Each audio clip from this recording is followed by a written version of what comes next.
Ladies and gentlemen, it's time for the main event of the evening.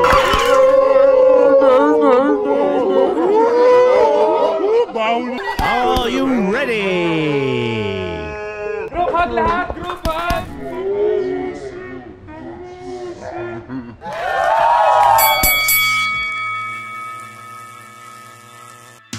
Yo, what's up? Magandang araw po sa inyo lahat. Nagbabalik na naman ang pinaka-pogi at pinaka-cute at pinaka-chubby, pero di ako nag-iisa ngayon, na host nyo. Ako po si John Roa at ito ang Jam with John! At ang ating guest for today ay isa sa mga favorite na artist ko ng generation natin.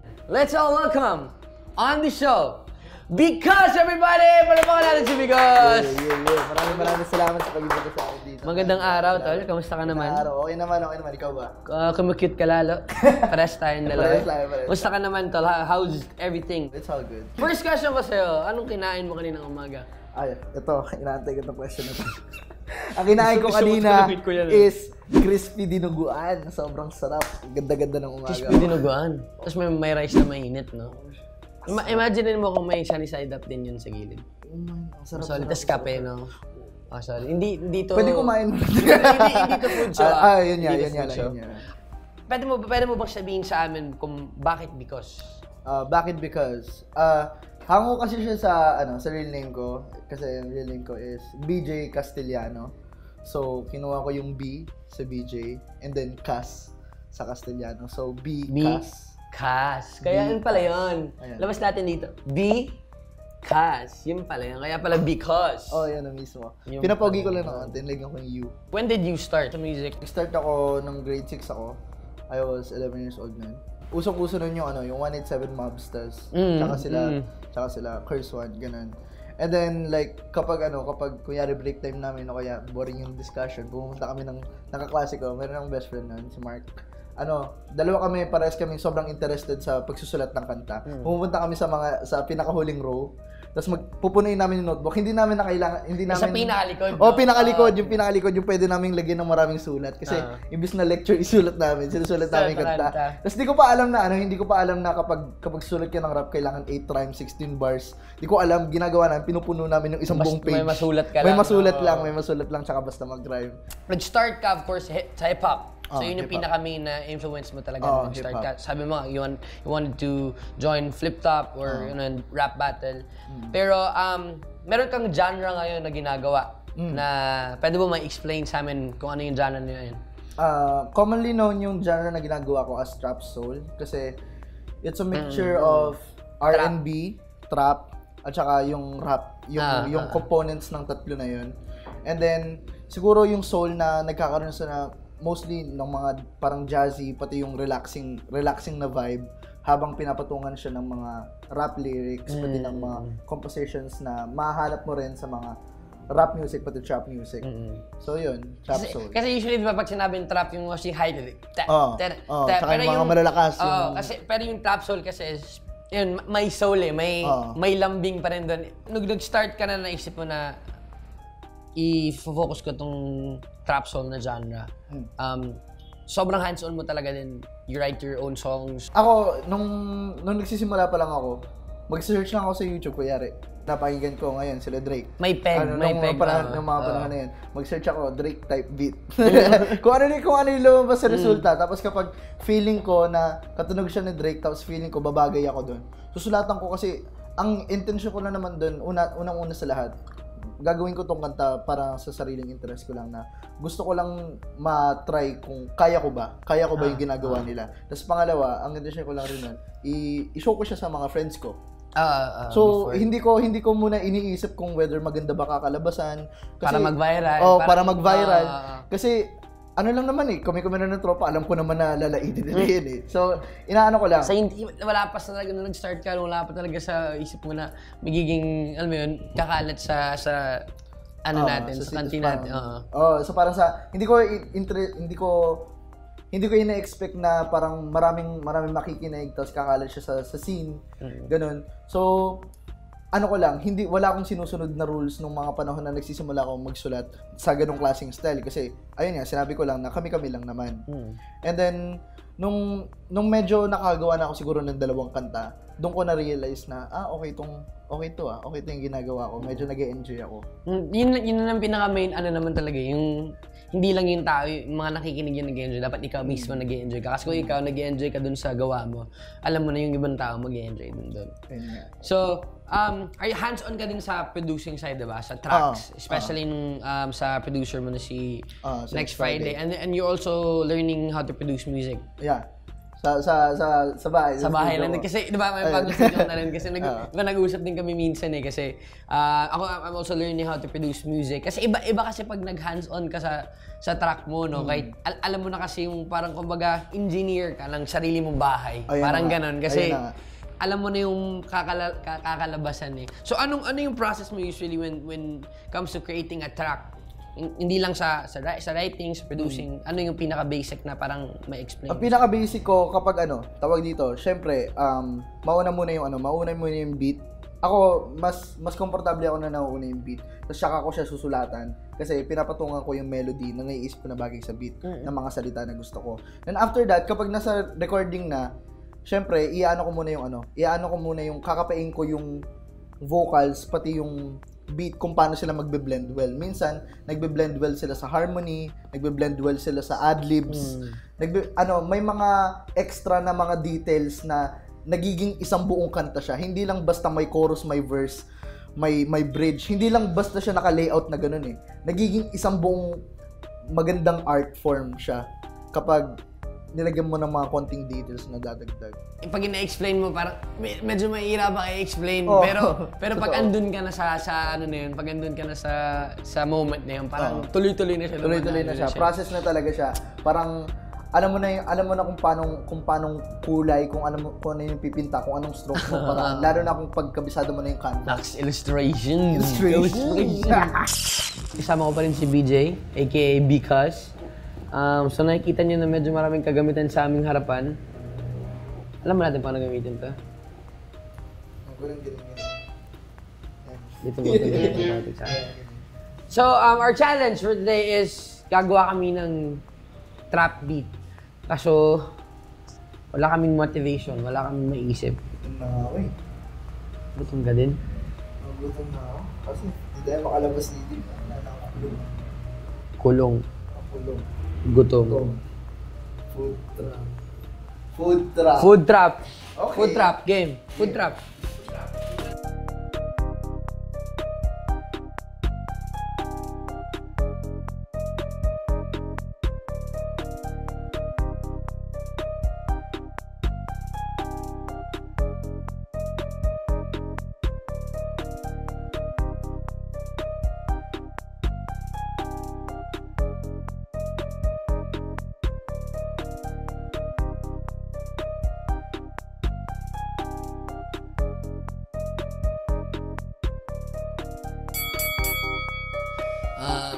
So ito na yung nagawa namin. Sa tingin ko, best song nating dalawa to Para sa akin yan, ito parang pinakamalapit talaga sa puso ko to Pinaka-heartfelt. Ano? Tara. Yeah! Gutom na naman, kaso walang mapuntahan. Yeah! Gutom na naman, kaso walang mapuntahan. Yeah! Gutom na naman, kaso walang mapuntahan. Yeah! Gutom na naman, kaso walang mapuntahan. Gutom na naman, kaso walang magagawa. Nakakulong at bumubulong na naman ang aking tiyan.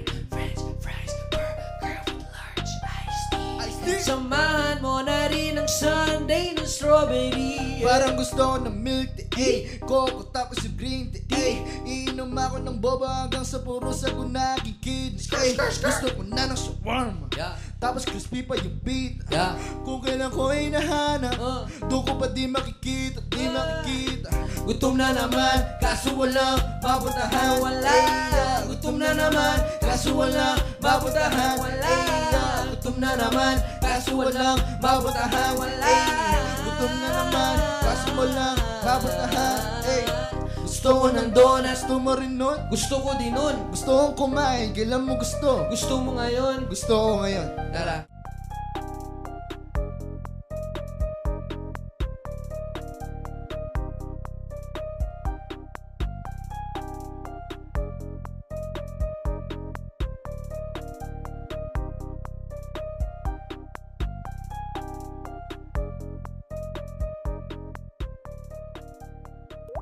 Napansin namin, napansin na lahat na after na nag-boom yung hit single mo na Marlboro Black, which is hands down, also one of my favorite songs mo, sunod-sunod din yung release mo. Ang tawag dito, pwede mo ba i-explain sa amin yung stories ng mga songs na, yung mga release mo lately? Heartbreak Season. Heartbreak Season. Yung album ko kasi, parang naging, nung mga panahon na sinusulat ko yun, ang naisip ko, lahat ng tao mas natututo kapag nabo-broken hearted. Hindi lang basta sa relationship, pero sa buhay itself. Like, everything starts with the heartbreak nga, sabi nga ng iba. And then naisip ko, kapag nasasaktan ka, mas nagiging better person ka kasi yung sakit na nadanas mo, yun yung mali mo eh. At alam mo na kung ano yung hindi mo gagawin sa future. So, ayun. Tapos kaya pala yung ganun yung intro mo na, yung intro ko. Di ka masasaktan, di ka matututo, wala kang kalalagyan. Ayun yung pinaka-point na. Yung sa Marlboro Black kasi, nung sinusulat ko, bago ko sa isulat. Konyo boy, isulat. So, bago ko siya isulat, nagkaroon kasi ng time na meron akong dalawang tropa na sobrang toxic ng relationship nila. Tapos pinagmamasdan ko lang sila na parang awkward. Tapos parang pinipilit pa rin nila na ibagay yung sarili nila pero hindi talaga nag-work out. Pero nagsishare pa rin sila sa isang kaha ng Marlboro Black. So, doon galing yung yun pala yun! Doon galing yung title. Akala ko kasi, di ba sinabi mo lang Marlboro Black, tapos may yung intro na wala na, pero ubos na lahat. Upos na lang ang natira. So, akala ko parang illustration mo na sigarilyo siya. Pero natanong ko, kung sigarilyo, pwede na Marlboro Lights. Pero Marlboro Blue, Marlboro Red. Pero ba't Marlboro Black? Kaya pala, kasi yung friend mo, parang silang nagwa-Marlboro Black. Nasa isang kaha sila nag-share. Kahit na awkward na, kahit na gusto nila mag-break, they still share on the same thing na nakaka-relate sila. So, which is Marlboro Black. Parang sa buong album ko na yun, gusto kong express na different situation. Minsan may malungkot, minsan may masaya, minsan may mga bagay na natatempt ka na gusto mo makuha kahit na mali. Tas, yan nga. I-explain mo naman sa amin yung Sandali tsaka On The Way. Yung Sandali kasi, alam mo yun, sa buhay medyo bawal, no? May pagkabawal May pagkabawal eh. Kasi, alam mo yun, meron lalo na may mga minsan may mga boundaries na tao mismo yung gumagawa. Hindi man siya literal na bawal, hindi naman nakasulat sa script na ito, hindi mo to dapat gawin. Pero ang daming mga bagay na naku-curious ka na, paano kaya kapag ginawa ko to, meron kayong masamang mangyayari. Ayun yung parang naging advanced thinking. Ayun yung parang naging inspiration ko sa Sandali kasi parang eto gusto kong makuha tong bagay na to or gusto kong maging girlfriend to. Or gusto mong maging jowa yung isang tao. Ano kayang kalalabasan? Ano kayang kalalabasan? Meron kayang masamang mangyayari. Of course, there will. Pero kapag, alam mo yun, kapag sobrang curious ka sa mga, minsan kahit na alam mo yung kakalabasan, merong like 30%, 20% chance na nasa isip mo na, baka iba yung kalabasan. Baka maging maganda, baka hindi maging mali. So, nandun pa rin yung urge mo na, gagawin ko na lang. And then like sa On The Way naman, ako kasi, personally, medyo personal siya kasi. Ako kasi, dami ko kasi parang naging nakakausap, naging crush. Hindi, ganun naman. May girlfriend na mga malalayong lugar. Kasi parang ang gusto kong parang i-point out sa on the way. Kung mahal mo, gagawin mo lahat. Kung mahal mo, handa kang mag-travel na napakalayo. Kung kaya mo gawin. Kung makakaya mo, syempre, kapag di mo naman kaya, Paris, diba? Bulacan. Di ba? Lapit lang yun. Hindi mo kaya, syempre. Ikaw na nagsabi. Di ba? Kung may pamasahe ka naman, di ba? Kung may pamasahe ka naman, may passport ka, why not? Para sa pagmamahal mo, hindi lang siya basta sa love life, pero sa mga bagay din na gusto mo, sa mga goals mo. Kung talagang persevered ka na gustong gawin mo, kahit pa ma-traffic, kahit pa maglakad ka, kung gusto mong puntahan, mapupuntahan mo. Kaya yun pala yung, parang napapansin ko, the same time i-explain ng songs. Kasi though usually, yung mga songs ko, more love din. Pero in-explain ko kung paano ko siya tinitingnan yung songs ko. Kasi diba, syempre pag nakikinig ka, parang, of course, wala kang maisip kundi about love or about sa partner na, ano mo. Pero akin, in-explain ko siya in a way na sa buhay din eh. Kasi like yung sa taguan, parang hindi mo naman malalaman kung hindi mo susubukan eh. Pwede din sa isang tao na gusto mo or pwede din sa isang bagay na gusto mo. Parang ganun. So, parang blessed ka na i-explain.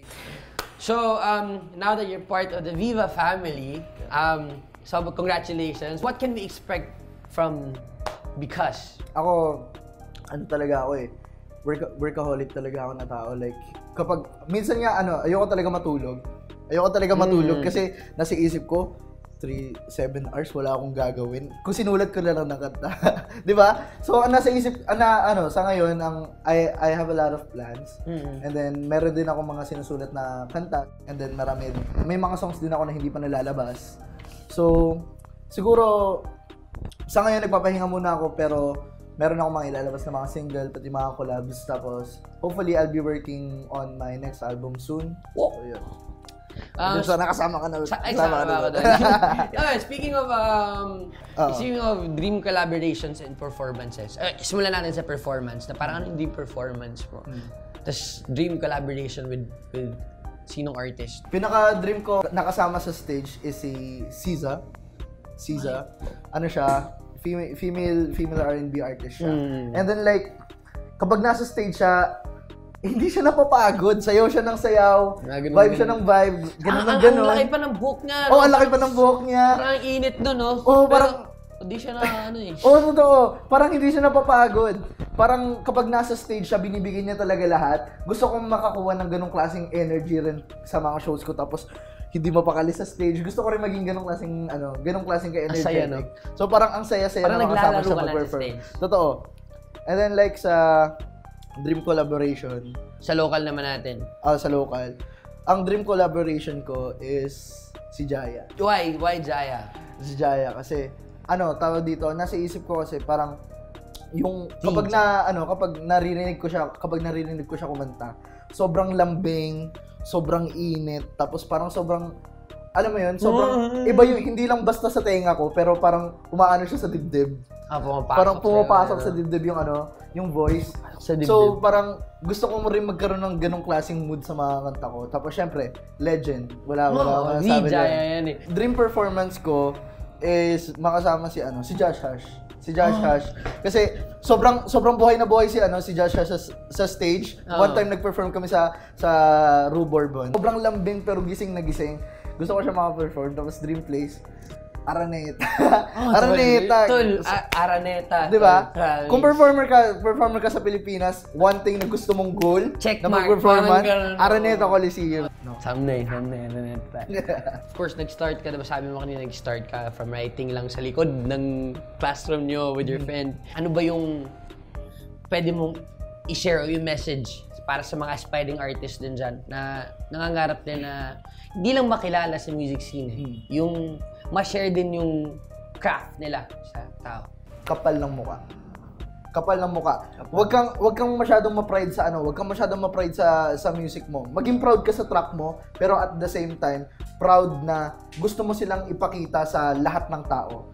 Ang naging technique ko, pumunta ako sa Maggie, and then manonood ako ng live performance. Sige, given.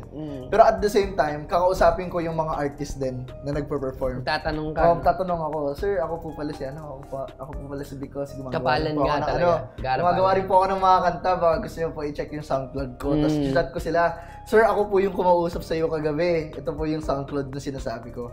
And then, isend ko sila. Whether makita man nila o hindi, at least nagbigay ka ng shot mo. At least you give a shot. Alam mo yun, malay mo. Kasi, the more na pinapakalat mo, the more na nilalako mo yung music mo, mas more na nagkakaroon ka ng chance na marinig ng tao yung gusto mong message. Yung message na gusto mong ipakita sa lahat. So, kung yun yung goal mo, kapalan mo na yung mukha mo, huwag ka na mahiya. So, hindi mo naman malalaman kung hindi mo susubukan. Totoo. Mismo.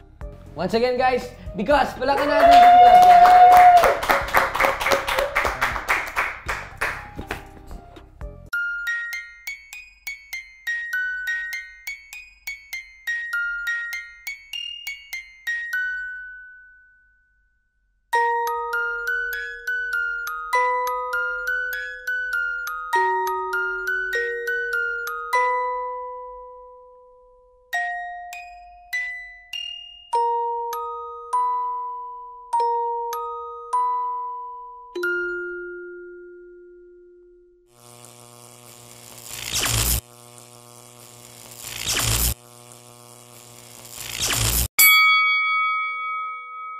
Unang banat kay Bigos, magingay oh. Yo. Para sa mga manluloko, sila yung mga dapat pagtawanan, palibasa, walang bahid, ng tapang sa katawan.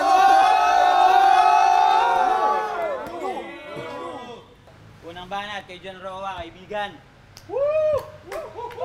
Yeah, magingay ah! Hey! Yo! Kodigo, ayusin mo. Ang galing magpakilig. Salita'y matatamis. Ikaw daw ang kanyang iniibig, pero puro lang bibig. Alam mo nang tawag sa mga ganun tulig? Manlo, loko-loko!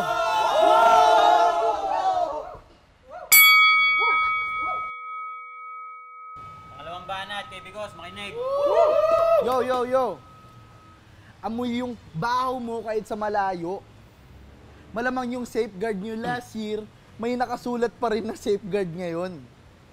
Mas may pasabog pa sa mayon, amoy taong tabon, amoy puto kahit hindi bagong taon. Ay! Pangalawang banat kay John Roa, mga kaibigan. Game. Magingay naman kayo!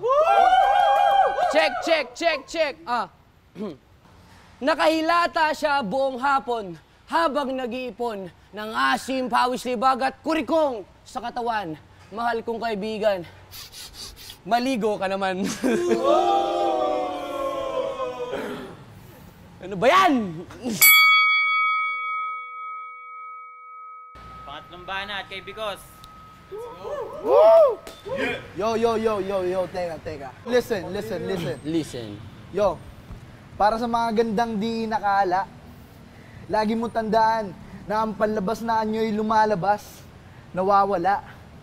Tandaan ang basya ng pagiging maganda ay nasa ugali, pakikisama, at talino kung maganda ka talaga at malamang. Yung dati mong tinatawanan, pantasya mo na pala.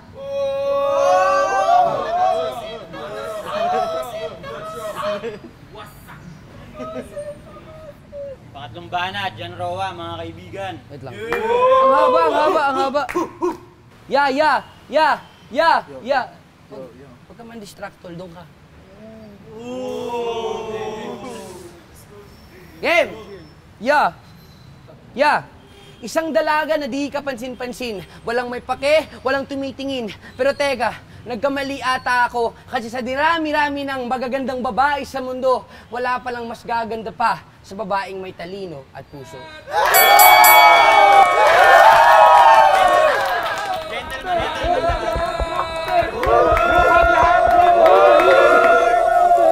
Alright guys, nagbabalik na naman tayo dito sa Jam with John. At ngayon, ay jam namin ang isa sa mga favorite songs ko ni Because.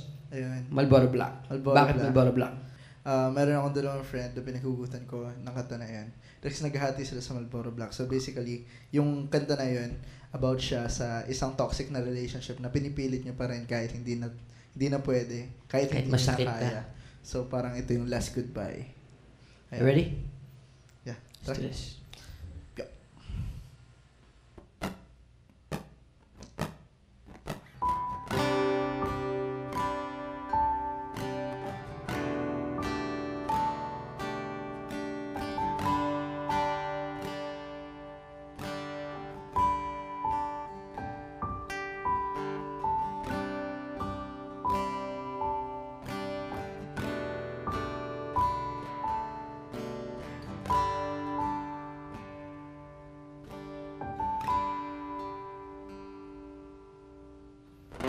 Tatlong araw na tayong di nag-uusap, ni isa sa ating dalawa'y lang balak makiusap pala.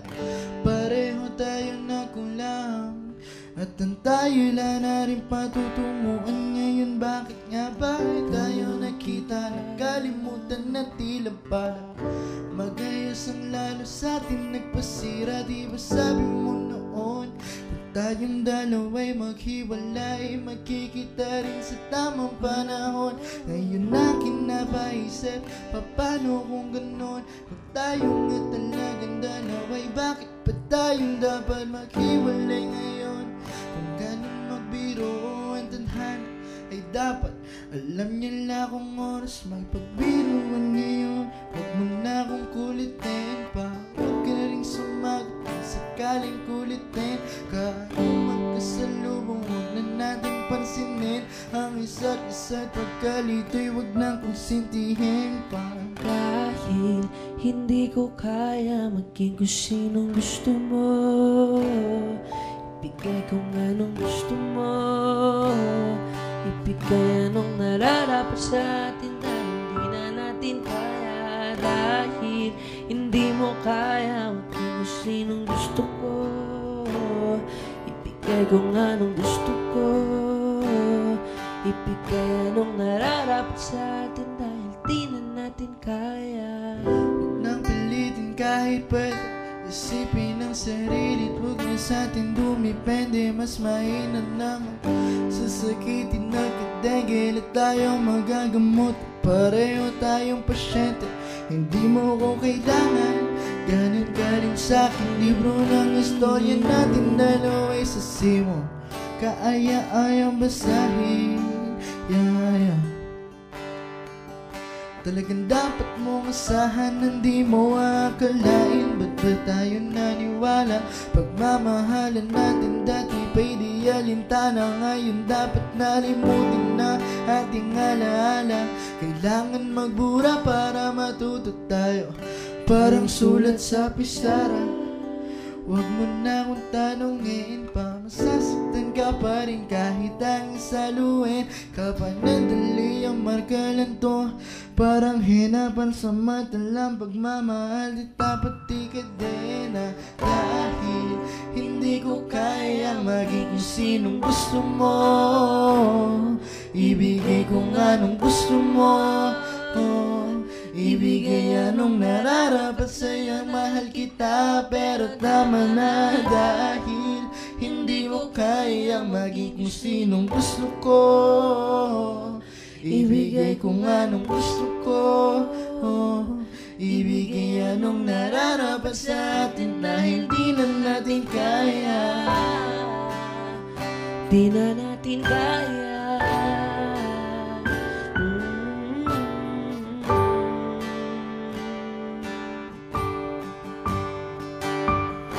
Di na natin kaya. Di na.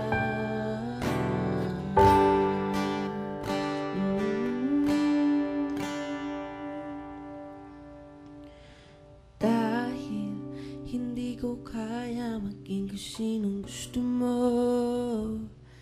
ibigay ko nga nung gusto mo, ibigay anong nararapat sa'yo. Mahal kita pero tama na. Dahil hindi mo kaya maging kung sinong gusto ko, ibigay ko nga nung gusto ko, ibigay anong nararapat sa atin dahil di na natin kaya.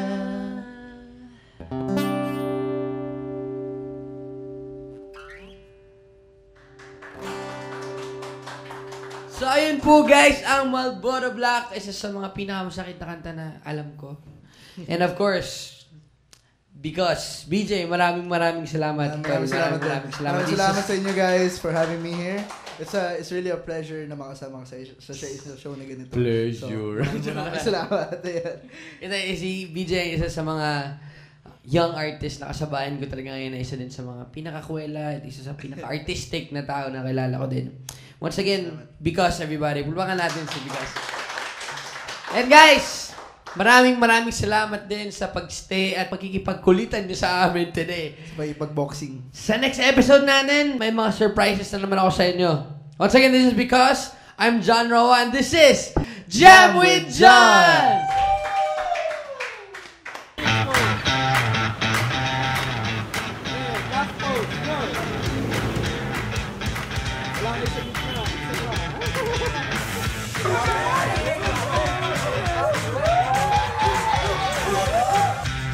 Come on, BJ.